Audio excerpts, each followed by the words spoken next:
Hello students and welcome to this new video. This is the part 9 video of our session 8 in unit 2.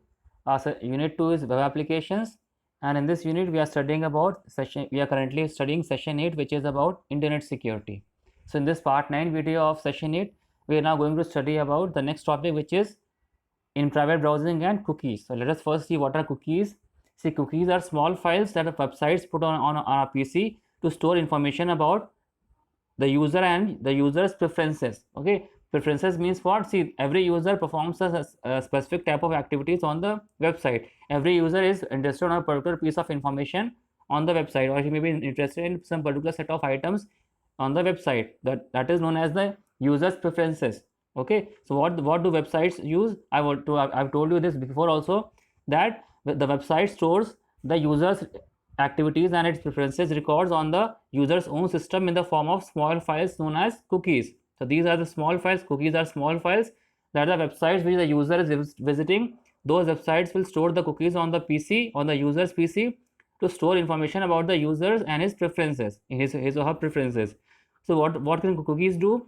Cookies can make our browsing experience better by letting sites remember our preferences or letting us avoid signing in each time you visit certain sites. It means what? That they make the user's browsing experience better by letting sites remember your preferences. So by using the cookies, what do the websites do? The websites will remember each and every user's preferences, what the user is interested in doing. That the sites will customize their content and interface according to that only. Okay, using the cookies, the websites can remember the user's preferences and interests. Okay, well, those items or those pieces of information in which the user is interested, the sites can remember that by using the cookies. Okay, and secondly, what it does, the cookies also help the user to sign in, to avoid signing in each time we visit a website. So if the cookies have, see what actually websites do, websites will also store the user's identity information or login details in the form of cookies. So what happens because of this? The next time the user visits the website, then the user will not be required to sign in into the website. The user will not be required to log in into the website for continuing the browsing. Okay, by using the cookies, the website will automatically log in the user into the system. Okay, the user will be automatically signed into the system by making use of the cookies. Okay, so they also let the user avoid signing in each time the user visits certain sites. So these are the two advantages of cookies. Major advantages of cookies are these. Then we will come on to in private browsing. So what is in private browsing? See, browsers store some, in the case of normal browsing, what happens? Browsers store some information like our search history to help improve our experience on the web. What does it mean? That browsers are storing our search history. Search history means those sites which we are searching every day. That record is being saved and maintained by the browser. And what this is used for? This is used for improving our experience on the web.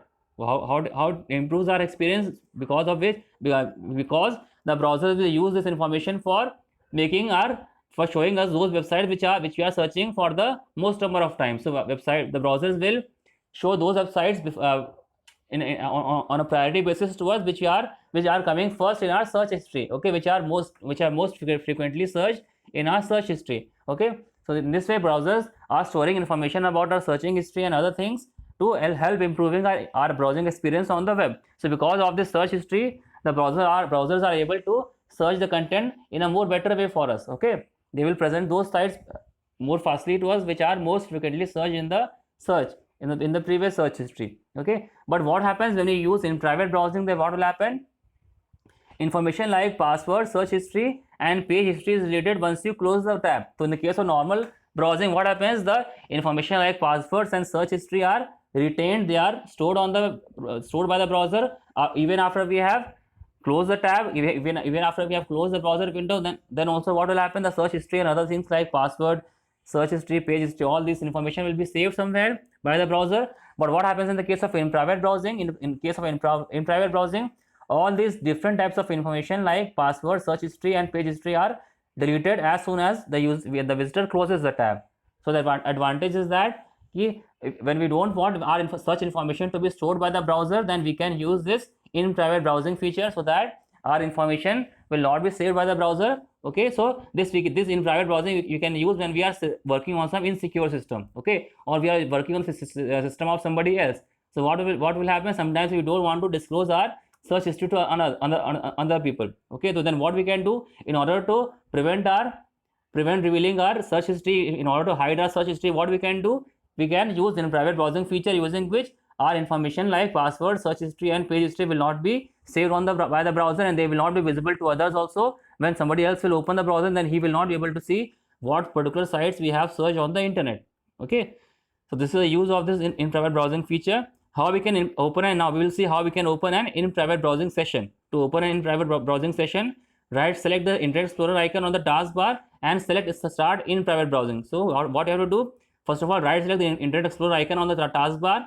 Okay, then on the taskbar we have pinned the icon also. Sometimes what we can do, we can pin it on the taskbar. So you have to right select the icon, right select the Internet Explorer icon on the taskbar, then select it from the option. When you right click, what will happen, some options will appear. So from that list of options you have to select start in private browsing. So when you choose that, then what will happen, on the Internet Explorer browser you can see that this type of session will start. You can see this window will appear in the Windows Internet Explorer. What will happen, this in private window will appear, and you will see that now you can start. See, when this in private icon appears before the address bar, then you see that now this session is in private. It shows that this session is now in private. It is indicated by this indicator also. Now whatever site we type, whatever site we search on the browser after this history will, that website's history and information will not be stored by the browser. Okay, now how we can turn off these add-ons in the privacy. What are add-ons? Add-ons are the additional software which have some special functionality. Okay, these are installed along with the browser for enhancing the functionality and experience of the browser. Okay, for enhancing our web browsing experience and for supporting the functionality of the browser with some additional software, the add-ons are used. Add-ons are some special additional software which are used for enhancing the functionality of the browser. So there we are also have, there's also a option that we can also turn off these add-ons in the in private browsing session. If we don't want to use the add-ons during in private browsing, then what we can do, we can also turn off these add-ons in the in private browsing sessions. So for that we have to follow some simple steps which we'll see now. What you have to do, you have to first of all click on the Internet Explorer icon on the desktop, or otherwise you can also select the Internet Explorer icon on the taskbar also. If you have pinned it on the taskbar, then what you can do, we can also select the Internet Explorer icon on the taskbar, and then what will happen, that will be used to open the Internet Explorer browser. So when you click on that, then the browser will be opened. Then second step is, then click on the tools menu by pressing the alt key. Then when you press the alt key, then what will happen, the tools menu will be activated. Okay, various options will be available for you to use.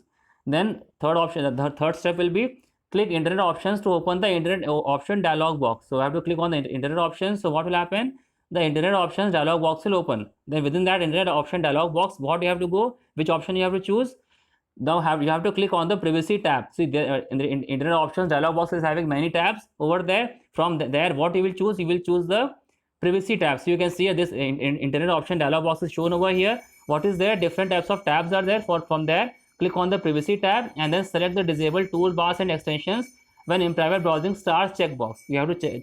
See, you can see at the bottom what is there, the disable toolbars and extensions when in private browsing starts checkbox is there. This you have to check. You have to check on this. You have to select this checkbox and then click on OK. Then when you press on OK, then what will happen, the add-ons will be disabled for your in private browsing session. Okay, so we will end this video here only. In the next video, we will start with the next topic, which is about changing security settings. So I hope you understood this video. Thank you.